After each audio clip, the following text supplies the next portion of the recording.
Bab 037. 16. Aku menghela nafas, aku yakin Bagas bukan menggodaku, tapi hanya mempermainkanku saat ini. Saya hitung sampai 3, kalau Bapak gak lepasin saya injek nih pakai heels saya. Ancamku. Injek aja. Tantang Bagas. Tok tok.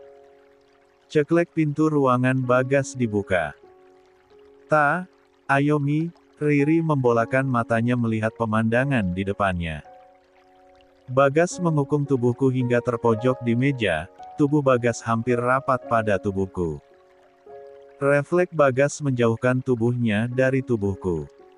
Maaf, cicit Riri. Ri, bukannya minta izin sebelum masuk ruangan merupakan etika dasar. Sinis Bagas. Pasti Riri salah paham lagi ini mah, batinku. Sekali lagi maaf, Pak. Riri membungkukkan badannya. Ada apa? Tanya Bagas. Mr. James sudah datang, ucap Riri. Siapin bahan-bahannya Ta, perintah Bagas. Baik Pak. Lalu aku, Riri dan Bagas menuju ruang meeting. Sepanjang perjalanan Riri tidak henti-hentinya mencubit perutku. Gak usah mikir macem-macem. Bisikku pada Riri. Gue cuman mikir satu macem, kekeh Riri. Meeting berjalan lancar, kontrak kerjasama langsung ditandatangani oleh Mr. James dan Pak Johan. Produk dengan label Abimanyu resmi dipasarkan oleh perusahaan Aloha di Eropa. Mr. James memesan 3.000 pieces untuk batch pertama dengan deadline bulan depan. Produk akan dikirim dicicil setiap minggunya. Kerja bagus, nak. Ucap Pak Johan sambil menepuk-nepuk pundak Bagas. Terlihat jelas Pak Johan sangat bangga pada Bagas. Malam ini kita akan makan malam bersama, ucap Pak Johan. Yayay, ucap para karyawan yang menghadiri meeting.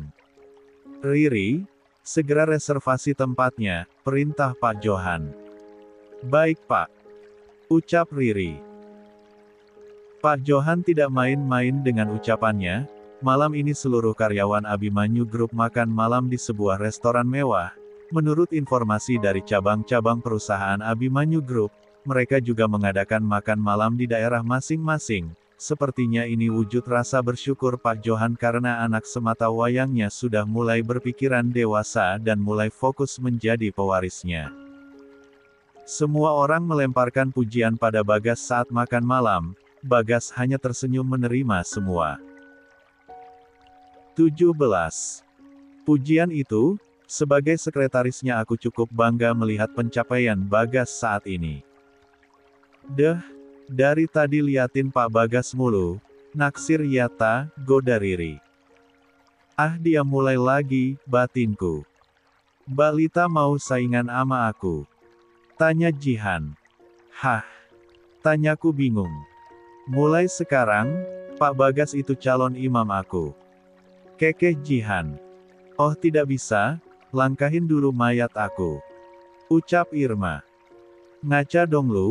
Mana mau Pak Bagas sama lu? Gak level, gue yang cocok sama Pak Bagas, ucap Elsa. Di apaan lagi nih rubah betina ikut-ikutan, cibir Jihan. Aku mah mengagumi tanpa dicintai aja lah, ucap Sasa, asisten manajer marketing. Perasaan dulu Pak Bagas gak seganteng ini deh. Ucap Susan, staf finance. Hoh. Pak Bagas sekarang gantengnya kelewatan, komentar Jihan. Ta, banyak saingan lu, kekeh Riri. Bodo amat.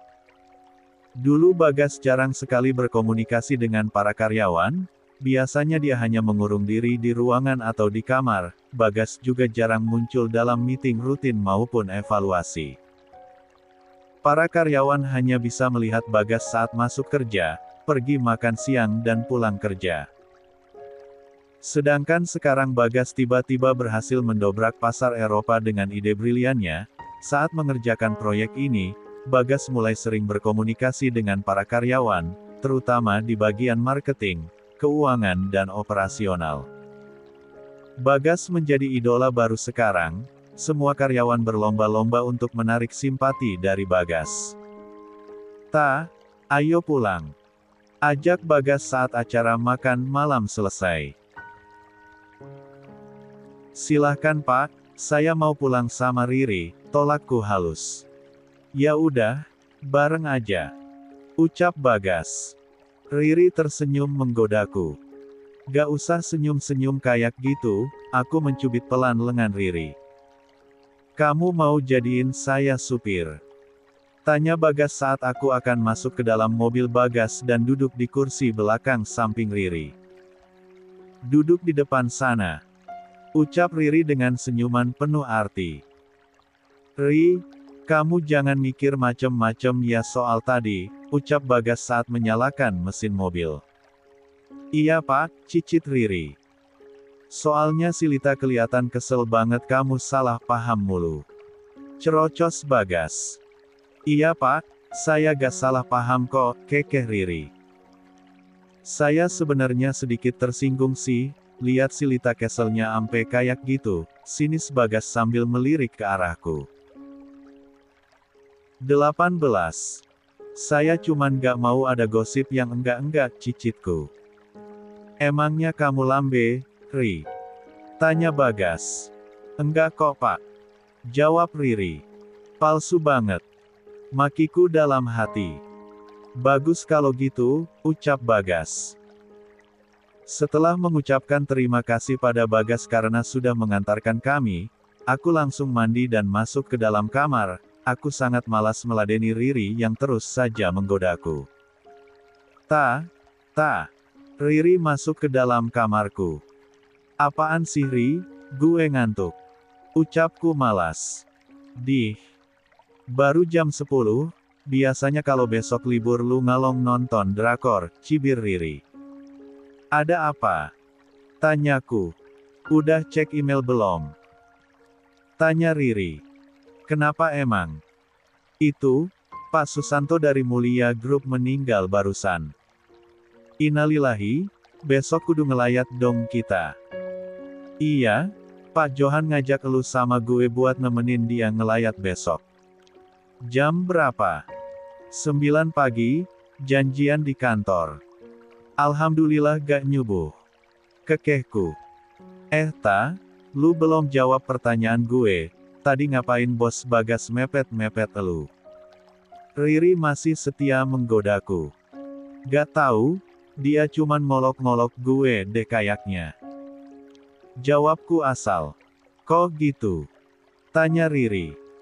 "Soalnya gue ledekin dia tadi, kenapa gak nembak si Lea cepet-cepet," jawabku.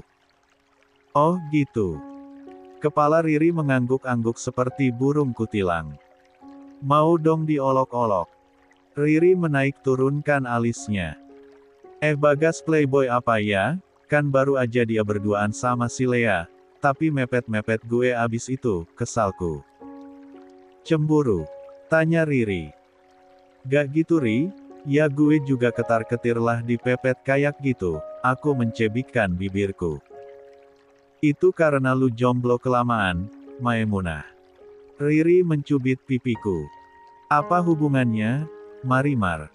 Aku melepaskan cubitan Riri. "Lu gak pernah berdekatan sama cowok, sekalinya dipepet cowok jadinya lu ketar-ketir sendiri," kekeh Riri. "Iya apa ya?" ucapku sambil berpikir. 19. "Si Tio nitip salam buat elu. Kayaknya dia bakalan gencar lagi deh deketin elu," ucap Riri. "Males gue." "Tuh kan, belum juga belum lumah." "Gak tahu deh Ri, gue ngerasa ada yang gak srek sama dia, walau gak tahu itu apa." "Cobain aja sih Ta," saran Riri. "Tar deh, kalau gue udah gak sibuk," ucapku. "Serah luah. Yuk up tidur." Jam 9 tepat, Pak Johan dan supirnya menjemput kami di kantor pusat. Pak Johan sengaja mengajakku karena aku sering sekali berhubungan dengan Pak Susanto. "Bu Hanum gak ikut ngelayat Pak?" tanyaku.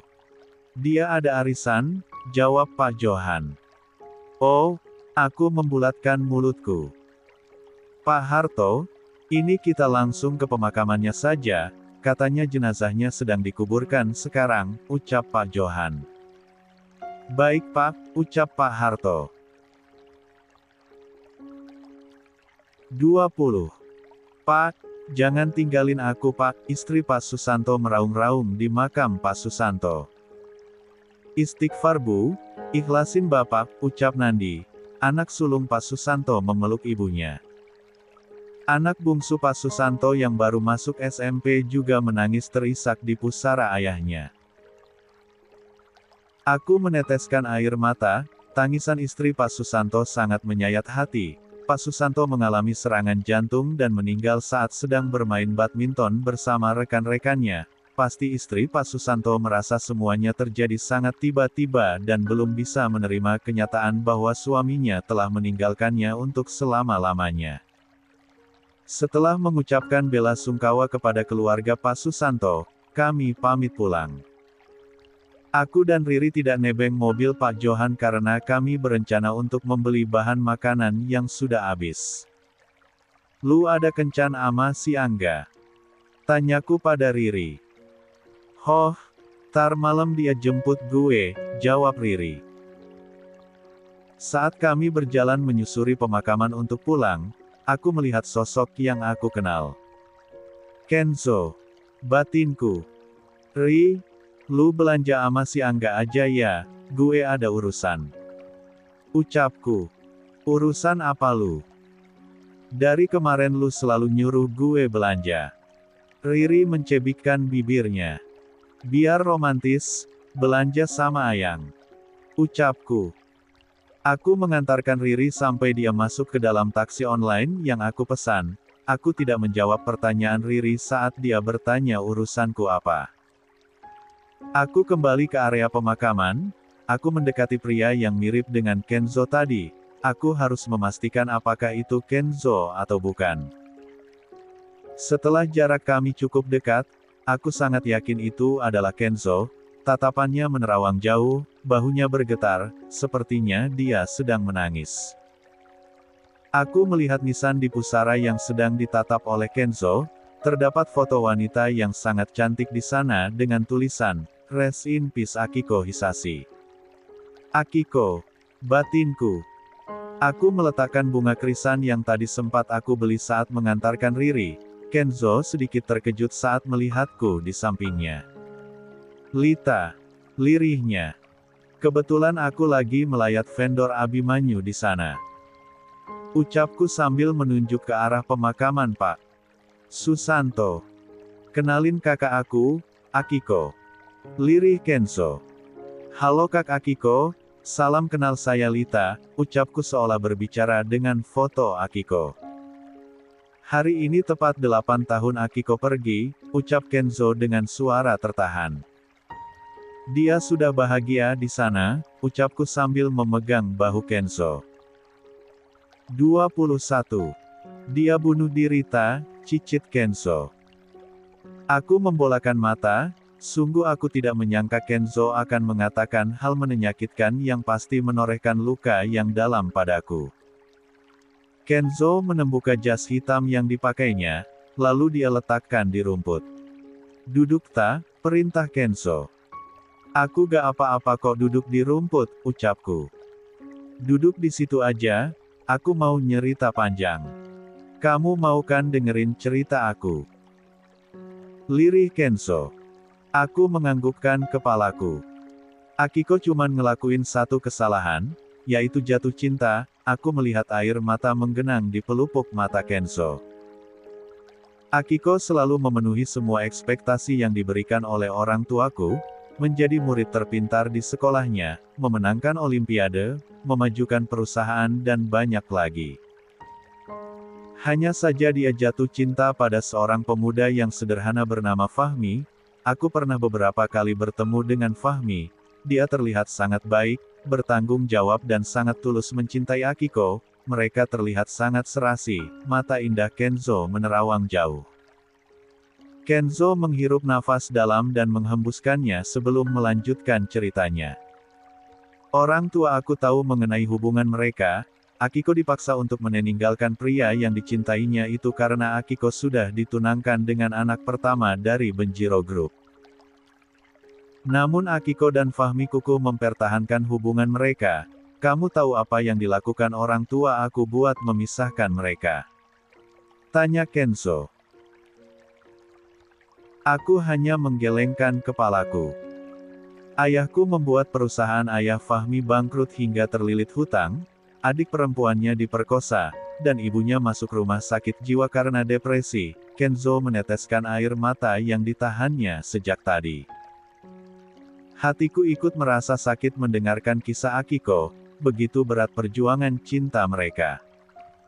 Hingga akhirnya, Fahmi ditangkap polisi dengan tuduhan penggelapan pajak. Tidak ada kata maaf dalam kamus ayahku, sekali seseorang menentang perintahnya, ayahku akan menghancurkan orang tersebut hingga menjadi debu, ucap Kenzo penuh emosi. Aku membayangkan betapa hancur perasaan Akiko saat itu, pria yang dicintainya terpuruk karena mempertahankan cinta mereka. Akiko pasti sangat merasa bersalah. Akiko sangat frustasi saat itu, dia sampai bersujud di kaki ayah agar melepaskan Fahmi, namun ayah tidak bergeming sama sekali. Ayah bilang ini sebagai pelajaran untukku juga Akiko, jika kami membantah ucapan ayah, maka inilah konsekuensi yang akan kami bayar. Lirih Kenzo. Air mataku sudah mengalir deras dari tadi. Saat aku menemani Akiko menjenguk Fahmi, Fahmi terlihat sama frustasinya dengan Akiko, hingga kata-kata menyakitkan terlontar dari bibir Fahmi. Mengapa mencintaimu harus sesakit ini? Kenzo mengucapkan kata-kata yang Fahmi katakan dulu. Akiko menjadi depresi, dia kesana kemari mencari bantuan, namun sia-sia. Saat itu aku baru masuk SMA, aku juga tidak bisa membantu banyak. Hingga akhirnya Akiko memilih jalan pintas, dia mengakhiri hidupnya dengan menegak 1 botol pil tidur, ucap Kenzo dengan bahu yang bergetar. Akiko pasti merasa bersalah pada Fahmi, karena cintanya, keluarga Fahmi hancur, ucapku sambil terisak. 22. Dan kau tahu. Ayah tidak mau mengakui bahwa Akiko meninggal karena bunuh diri. Ayah membuat seolah-olah Akiko mengalami kecelakaan lalu lintas hingga meninggal dunia, ucap Kenzo dengan suara serak. Kok ada ya orang tua kayak gitu, jerit batinku. Apa mereka pantas disebut orang tua? Sebenarnya apa salah Akiko? Apa jatuh cinta itu adalah sebuah dosa? Ucap Kenzo emosi. Aku mengelus punggung Kenzo dengan lembut, mencoba menyalurkan kekuatan di setiap belayanku. Mengapa ayah begitu mudah menghancurkan hidup seseorang? Lirih Kenzo. Ayahmu juga pasti tertekan Zo, hanya saja mungkin dia tidak memperlihatkannya di depanmu, ucapku. Kau tidak mengenal bagaimana sifat ayahku, cibir Kenzo. Bagaimanapun dia adalah seorang ayah, dia pasti terpuruk saat ditinggalkan buah hatinya untuk selama-lamanya, ucapku lembut. Sepertinya Kenzo sangat membenci ayahnya hingga saat ini. Dia tidak pernah memberikanku kasih sayang, ayah dan ibuku selalu sibuk dengan pekerjaan mereka. Aku dan Akiko diasuh oleh orang tua Bagas, mereka menyayangi kami seperti anak mereka sendiri, lirih Kenzo. Ternyata hubungan Kenzo dan Bagas sangat dalam dan sudah terjalin dari dulu, batinku. Jujur saja, aku sangat iri pada Bagas, orang tuanya sibuk, tapi tidak pernah mengabaikannya, dia dapat dengan bebas mengatakan apapun yang ada di dalam otaknya, orang tuanya hanya berharap Bagas meneruskan perusahaan milik ayahnya, hanya itu. Ucap Kenzo. Kau hebat. Walaupun tumbuh dalam keluarga yang kurang kasih sayang, kau tumbuh menjadi laki-laki yang baik dan bertanggung jawab, ucapku dengan senyuman terindah. Makasih ucap Kenzo menggenggam tanganku. Akhirnya aku ngerasa plong, sejujurnya aku tidak pernah menceritakan perihal Akiko pada siapapun. Teman-temanku pun taunya Akiko meninggal karena kecelakaan mobil, kekeh Kenzo. Aku merasa terhormat jadi orang pertama yang mendengar ceritamu ini, ucapku. 23. Ta, makasih ya, udah dengerin cerita aku, lirih Kenzo. Aku menganggukkan kepalaku sambil terisak, entah mengapa air mataku sulit untuk berhenti menetes. Udah dong tanangisnya, entar orang-orang mikir aku ngapa-ngapain kamu lagi, kekeh Kenzo. Kisahnya Akiko sedih banget so, aku menghapus air mata yang masih menganak sungai di pipiku. Giliran Kenzo yang menepuk-nepuk bahuku. Aku lihat Kenzo sudah tidak lagi bersedih, bahkan dia sudah bisa meledekku dengan sebutan cengeng.